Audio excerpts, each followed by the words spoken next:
Do you understand that there are a small handful of things that separate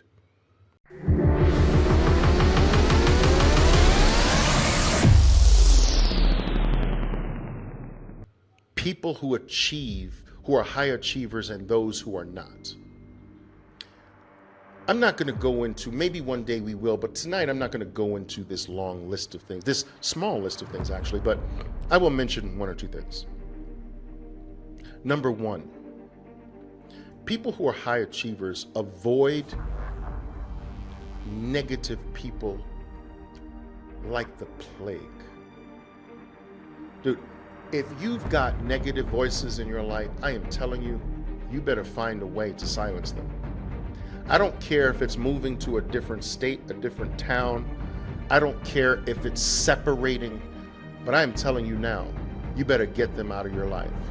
If you ever want to be a high achiever, you can't have that bombarding you every moment of your existence.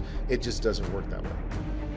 You have been given dominion over your existence, and you have to protect that existence against negative outside forces.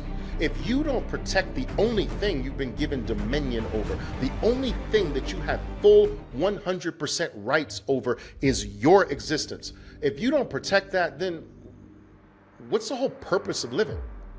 What's the even whole purpose of sitting here every day wondering like when life is going to change? Like, you got to protect that.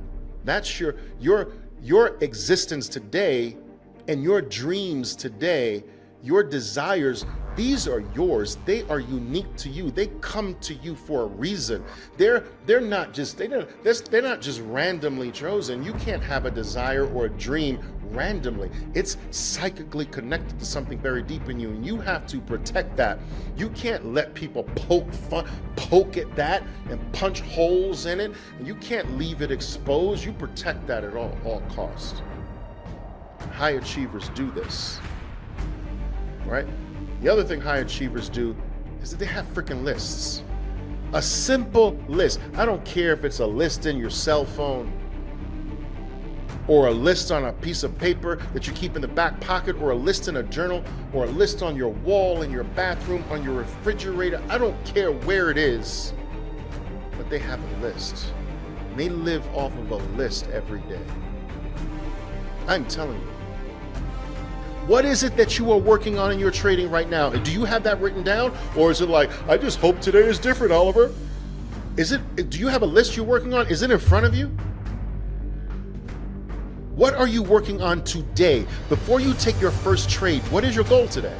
I'm not talking about, I just want to make a lot of money. No. What are you eliminating today? What have you just promised yourself? I will not commit this again. Never again.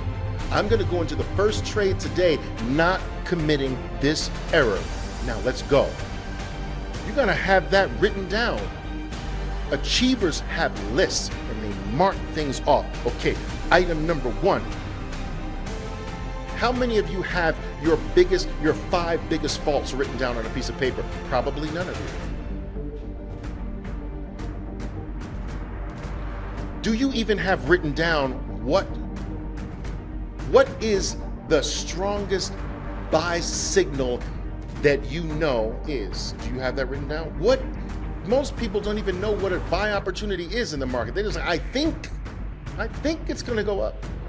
That's the trading strategy. I think we've bottomed here. I think that's the trading strategy. How many of you have your method written down? True. Have lists. List of things you're working on in your trading. List of things you are eliminating in your trading. List of things that you are trying to do more of. List of your 5 to 10 biggest faults as a trader.